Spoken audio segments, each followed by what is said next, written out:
மேஷராசி நேயர்களே, மேஷராசி அப்படின்னு சொல்லும் பொழுது அஸ்வினி நட்சத்திரம் மேஷராசி, பரணி நட்சத்திரம் மேஷராசி, கிருத்திக நட்சத்திரம் மேஷராசி, 1ஆம் பாதம் வரையில மேஷராசி. உங்களுக்கு தடை வருவது ஒரு பிரச்சனை அல்ல.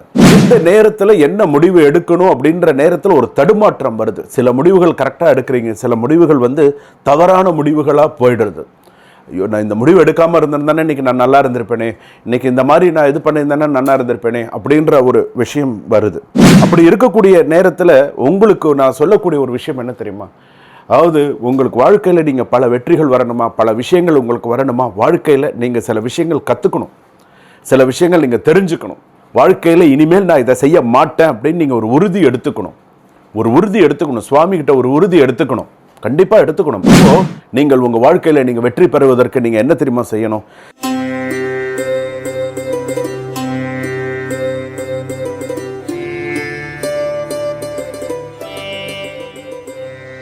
ஜனனி ஜன்ம சௌக்கியானாம் வர்தனை கலசம்பதாம் பதவி பூர்வ புண்ணியானாம் லிக்கியதே ஜன்ம பத்திரிகா கஜானனம் பூதகணாதி செவிதம் கபித்த ஜம்பு பலசார பக்ஷிதம் உமாசுதம் சோக விநாச காரணம் நமாமி விக்னேஸ்வர பாதபங்கஜம்.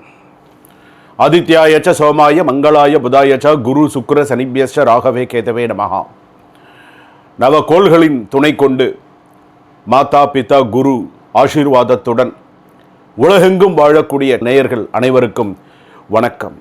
நான் மக்கள் ஜோதிடர் டாக்டர் வி ராஜ்குமார் சிவாச்சாரியார் பேசுகிறேன். எல்லாரும் எப்படி இருக்கீங்க? உங்களை அனைவரையும் காண்பதில் மிக்க மகிழ்ச்சி. எனது பூரண ஆசீர்வாதம் ஒவ்வொரு குடும்பத்திற்கும் உண்டு.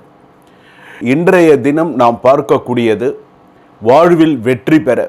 நம்ம வாழ்க்கையில் நம்ம வெற்றி பெறணும். நம்ம வாழ்க்கையில் தோல்விகளே நமக்கு பார்த்தீங்கன்னா சொல்லுவாங்க இல்லையா, தோல்வி வெற்றிக்கு முதல் படிக்கட்டு அப்படின்னு சொல்கிறா இல்லையா, அந்த மாதிரி நம்மளுடைய தடைகள் உடைந்து வெற்றி காண வேண்டும்.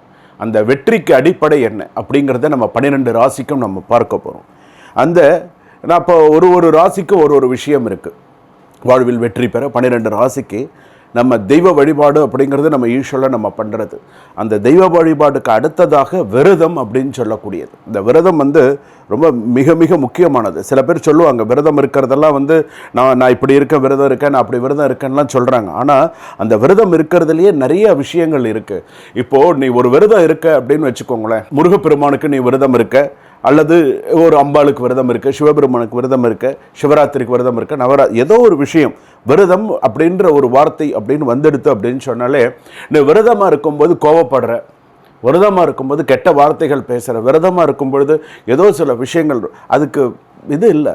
நீ கோவப்பட விரதம்ங்கிறது சாத்வீகமாக இருக்கிறதுக்கு பேர் தான் விரதம். சாத்வீகமாக இருக்கணும், கோவப்படக்கூடாது, நம்ம இப்படி தான் இருக்கணும்னு ஒரு கணக்கு இருக்குது. அதாவது இந்த விரதம் நம்ம சொல்கிறோம்ல, கோபத்தை அடக்குவதும் ஒரு விதமான விரதம். கோபத்தை அடக்குவதும் ஒரு விதமான விரதம் அப்படின்னு சொல்லுவாங்க. பொய் பேசாமல் இருப்பது ஒரு விரதம், தெரியுமா? பொய் பேசாமல் இருக்கு, இன்னைக்கு நாளில் நீ பொய் பேசலன்னா அதுவே உனக்கு ஒரு பெரிய விரதம் இருந்ததுக்கு சமம், தெரியுமா? அதே போல் பிறரை காயப்படுத்தாமல் இருப்பதும் ஒரு விதமான விரதம். எப்படி அடுத்தவர் மனதை நோகடிக்காமல் இருக்க பற்றி அதுவும் ஒரு விதமான விரதம் தான். அதே போல் பெற்றோரை மதிப்பது ஒரு விரதம். இன்றைக்கி யார் அம்மா அப்பாவை மதிக்கிறா சொல்லுங்கள் பார்க்கலாம். பெற்றோரை மதிப்பது ஒரு விரதம். காலையில் ஸ்கூல் போகிற குழந்தைகள் கூட அம்மா அப்பா காலை தொட்டு கும்பிட்டுட்டு போகணும். வீட்டில் தாத்தா பாட்டி பெரியவங்க இருக்காங்களா, பாதத்தை தொட்டு கும்பிட்டுட்டு போகணும். பாட்டி நான் படிக்க போகிறேன், தாத்தா நான் இப்போ ஸ்கூலுக்கு போகிறேன், நான் காலேஜுக்கு போகிறேன். இதனால் ஒன்றும் கௌரவம் கிரீடம் இறங்கிடாது. இதனால் கௌரவம் கிரீடம்லாம் இறங்கிடாது. நீ எந்த அளவுக்கு நீ பெரியவங்களை மதிக்கிறியோ அந்த அளவுக்கு உனக்கு நிறைய நல்ல விஷயங்கள் இருக்கும். உழைப்பில் நேர்மையாக இருப்பது ஒரு விரதம், தெரியுமா? நீ செய்கிற வேலையில் நேர்மையாக இருக்கிறது ஒரு விதமான விரதம் அப்படின்னு சொல்லுவாள். அதே போல் தேவையில்லாத செலவை கட்டுப்படுத்துவது விரதம். கண்டா பின்னான்னு காசு செலவு பண்ணுறது, நீ அதெல்லாம் நீ கட்டுப்படுத்தினா அது ஒரு விரதம், தெரியுமா? இதெல்லாமே இருக்குது. இதெல்லாம் சும்மா நான் சொல்லலை. இதெல்லாம் நீ கரெக்டாக நீ ஃபாலோ பண்ணுறியான்னு நீ முதல்ல பார்த்துக்கோ. அடுத்ததாக வாரத்திற்கு ஒரு நாள் இறைநிலையில் இருப்பது விரதம். டெய்லி வேலைக்கு போகிறோம், டெய்லி 1008 பிரச்சனைகள், டெய்லி ஒரு நாளாவது இறைநிலையில் மெடிடேஷன் பண்ணுறோம். ஒரு நாளாவது ஒரு 15 நிமிடமாவது ஒரு மௌன விரதம் இருப்பது. மௌன விரதம்ங்கிறது நீ 8 மணிக்கு மேலே மௌன விரதம் இருக்க முடியுமா? யாராவது எதாவது கேட்பாங்க, பதில் சொல்லி தான் ஆகணும், பேசி தான் ஆகணும். காலையில் நீ இருக்கலாமே, ஒரு 5:30 மணிலேருந்து 6 மணி வரைக்கும் காலையில் சீக்கிரமாக எழுந்திருந்து அந்த மாதிரி ஒரு மௌன விரதம் அப்படிங்கிறது இருக்கலாம். ஸோ இதெல்லாம் ஒரு விரதத்திற்கான ஒரு இது.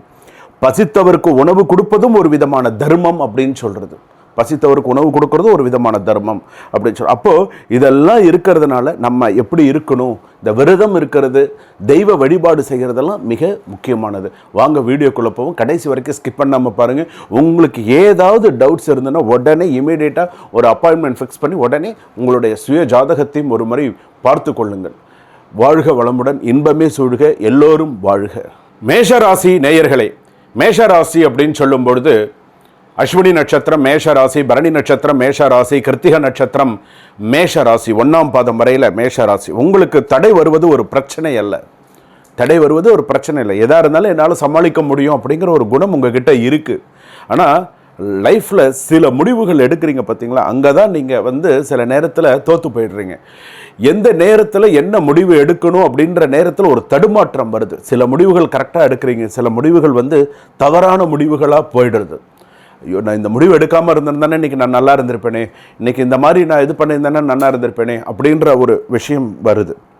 அப்படி இருக்கக்கூடிய நேரத்தில் உங்களுக்கு நான் சொல்லக்கூடிய ஒரு விஷயம் என்ன தெரியுமா, அதாவது உங்களுக்கு வாழ்க்கையில் நீங்கள் பல வெற்றிகள் வரணுமா, பல விஷயங்கள் உங்களுக்கு வரணுமா, வாழ்க்கையில் நீங்கள் சில விஷயங்கள் கற்றுக்கணும், சில விஷயங்கள் நீங்கள் தெரிஞ்சுக்கணும். வாழ்க்கையில் இனிமேல் நான் இதை செய்ய மாட்டேன் அப்படின்னு நீங்கள் ஒரு உறுதி எடுத்துக்கணும். ஒரு உறுதி எடுத்துக்கணும், சுவாமிகிட்ட ஒரு உறுதி எடுத்துக்கணும், கண்டிப்பாக எடுத்துக்கணும்.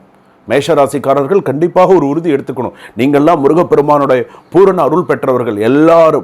எல்லாருடைய சரீரத்திலையும் ஒரு இறைவன் குடிகொண்டு இருக்கிறான். இறைவன் இல்லாத இதுவே இல்லை. எல்லாருடைய அதை நீங்கள் எந்த அளவுக்கு யூட்டிலைஸ் பண்ணிக்கிறீங்க, எந்த அளவுக்கு நீங்கள் சில விஷயங்கள் பண்ணிக்கிறீங்க அப்படிங்கிறது தான் அதில் மிக முக்கியமானது அப்படின்னு சொல்லலாம். அதுலேயும் பார்த்தீங்க அப்படின்னு சொன்னால், நீங்கள் சுவாமிகிட்ட நீங்கள் எடுத்துக்கும்போது சில விஷயங்கள் நீங்கள் எடுத்துக்கணும். நான் இதெல்லாம் செய்ய மாட்டேன் இனிமேல் என் வாழ்க்கையில். நிறைய பிரச்சனை உங்களுக்கு, அதாவது உங்கள் ராசிக்கு வெற்றி கிடைக்கணும்னு நீங்கள் இதெல்லாம் செய்யக்கூடாது. செய்ய வேண்டியது என்ன அப்படிங்கிறது நான் சொல்கிறேன். பழி வாங்குதல் இருக்கவே கூடாது, சண்டை போடவே கூடாது. காரணம், நம்ம சண்டையே இருக்கக்கூடாது. சண்டை இல்லாமல் வாழ்வதற்கு கற்றுக்கொள்ள வேண்டும். சண்டை, பழி வாங்குதல் இருக்கக்கூடாது, அவசர முடிவு இருக்கக்கூடாது. வாகனத்தில் பறந்து போகக்கூடாது. விமானத்தில் பறந்து போகலாம், வாகனத்தில் பறந்து போகக்கூடாது. அப்படியே கண்ணிமைக்கிற நேரத்தில் பறக்கிறது. எவ்வளோ விபத்துக்கள், கை குழந்தையோடலாம் எத்தனை பேர் வண்டியில் போகிறாங்க பாவம். அப்போ உங்களால் மற்றவர்களுக்கு ஒரு விஷயம் நடக்கிறது. கோபமான வார்த்தை வேண்டாம். இதெல்லாம் வாழ்க்கையில் நீங்கள் தவிர்க்க வேண்டிய ஒரு விஷயம். நீங்கள்லாம் எப்போ தவிர்க்க போகிறீங்க, எப்போ பண்ண போகிறீங்க, எப்படி செய்ய போகிறீங்க. அதனால் சில விஷயங்கள் நம்ம இப்படி தான் இருக்கணும் அப்படின்னு இருக்குது. இதெல்லாம் நீங்கள் ஒரு ஆன்மீக பயிற்சியாக எடுத்துக்கணும். எப்படி எடுத்துக்கணும்? ஆன்மீக பயிற்சியாக நீங்கள் எடுத்துக்கொள்ள வேண்டும். உறவுகளில் தங்கள் கருத்தை வெளிப்படுத்தக்கூடியவர்கள் நீங்கள் உங்களோட துணையிடம் கூட கரெக்டாக இருந்துக்கணும். கரெக்டாக சொல்லணுமா, இப்படி பண்ணுமா, இப்படி பண்ண, கணவனாக இருந்தாலும் மனைவியாக இருந்தாலும் இப்படித்தாங்கிறத நீங்கள் சொல்லணும். அப்போ தான் அது சிறப்பு. அப்போது நீங்கள் உங்கள் வாழ்க்கையில் நீங்கள் வெற்றி பெறுவதற்கு நீங்கள் என்ன தெரியுமா செய்யணும்? விரதம் இருக்கிறது அப்படிங்கிறது, எல்லா நாளும் விரதம் இருக்கிறதுங்கிறது வேறு. செவ்வாய்க்கிழமை, வியாழக்கிழமை, வெள்ளிக்கிழமை, இந்த 3 நாளில் ஒரு நாள் கண்டிப்பாக நீங்கள் விரதம் இருந்தால் சிறப்பு. செவ்வாய், வியாழன், வெள்ளி.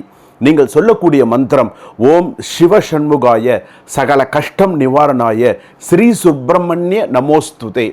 இந்த ஸ்லோகம் சொல்கிறது ஒன்றும் பெரிய கஷ்டமான விஷயம்லாம் கிடையாது, ஈஸியாக சொல்லலாம். மலை மேல் இருக்கும் சிவபெருமான் வழிபாடு அல்லது முருகப்பெருமான் வழிபாடு சிறப்பு. முக்கியமாக சிவ வழிபாடு சிறப்பு. மலை மேல் இருக்கக்கூடிய சிவ வழிபாடு சிறப்பு.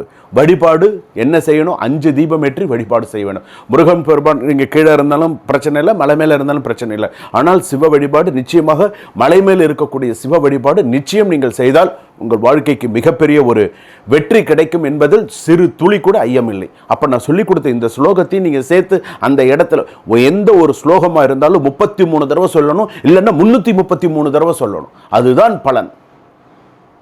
இதுக்கப்புறம் உங்கள் வாழ்க்கையில் அடுத்த வெற்றி என்ன? இதை நான் சொல்ல ஆரம்பித்தேன். இந்த மாதிரி மலை மேலே சிவன் கோயிலுக்கு போனேன், இன்றைக்கி நான் நன்னா இருக்கேன்னு அடுத்த உங்கள் கமெண்ட் எனக்கு வரணும். நான் இன்னைக்கு சூப்பராக இருக்கேன் சுவாமி, நன்னா இருக்கேன் சுவாமி அப்படின்னு நீங்கள் சொல்லணும். உங்களுக்கு வேறு ஏதாவது சந்தேகமாக இருந்தால் இமீடியட்டாக டிஸ்கிரிப்ஷனில் நம்பர் இருக்குது, உடனே சுவாமிஜி என்கிட்ட நீங்கள் பேசுங்க. இதுவரையில் நாம் பார்த்தது 12 ராசிகளுக்கான வெற்றிக்கான விரத முறைகள் மற்றும் தெய்வ வழிபாடு. இதுதான் நம்ம பார்த்தோம். அதற்கான ஸ்லோகம் நம்ம தெரிஞ்சுட்டோம். ஸோ இதை நீங்கள் ஒவ்வொருத்தரும் உங்களுடைய வாழ்க்கையில் நீங்கள் கடைபிடிக்க வேண்டும். உண்மையே சொல்கிறேன், நம்பிக்கையோடு நீங்கள் எது இருந்தாலும் செய்யுங்க. நம்ம யாருக்கு எப்போ எந்த சூழ்நிலையில் எப்படி என்ன மாறும் அப்படின்றது நமக்கு தெரியாது.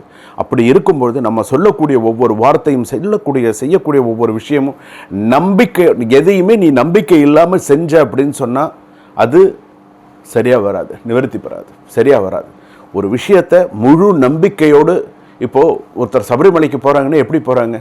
ஐயப்பனை மனமாற அந்த தெய்வத்தை எவ்வளோ அந்த நம்பிக்கையோடு அந்த சுவாமிக்கு போகிறாங்க. ஒரு விரதம், திருச்செந்தூராக இருக்கட்டும், ஒரு பழனியாக இருக்கட்டும், ஒரு விரதம் இருக்கிறது எப்படி இருந்து போகிறாங்க, எதனால் போகிறாங்க? அந்த நம்பிக்கை. இந்த மாதிரி விரதம் இருந்து இந்த மாதிரி சுவாமியை பார்த்துக்கு போனால் என் குடும்பம் நன்னா இருக்கும். அது எவ்வளவோ பிரச்சனைகள் இருக்குது, எவ்வளவோ ஒருத்தருக்கும் ஒரு குடும்பத்தில் பிரச்சனைகள் இருக்குது. அந்த பிரச்சனைகள் குறையிறது. அதற்கு வழிகாட்டி தான் யார்? பிரம்மன். அந்த பிரம்மன் எழுதியது, அந்த பிரம்ம வித்தை கற்றவன் என்று சொல்லக்கூடியவர்கள் எங்களை. நான் உங்களுக்கு சரியான வழிகாட்டணும். இதை பண்ணுங்க, இப்படி பண்ணுங்க, இப்படி பண்ணுங்க அப்படின்னு. சரியா? உங்களுக்கு இதில் ஏதாவது டவுட்ஸ் இருந்தது அப்படின்னு சொன்னால் இமீடியட்டாக குருஜி கிட்ட பேசணும் அப்படின்னு சொல்லி ஒரு அப்பாயின்மெண்ட் ஃபிக்ஸ் பண்ணி என்கிட்ட பேசுங்க. உங்களுக்கான சந்தேகத்தை நிவர்த்தி பண்ணிக்கோங்க. கண்டிப்பாக நீங்கள் எனி டைம் நீங்கள் கால் பண்ணி நீங்கள் பேசலாம். உடனே ஒரு கால் புக் பண்ணி நீங்கள் பேசுங்க. சுபம். வாழ்க வளமுடன், இன்பமே சூழ்க, எல்லோரும் வாழ்க.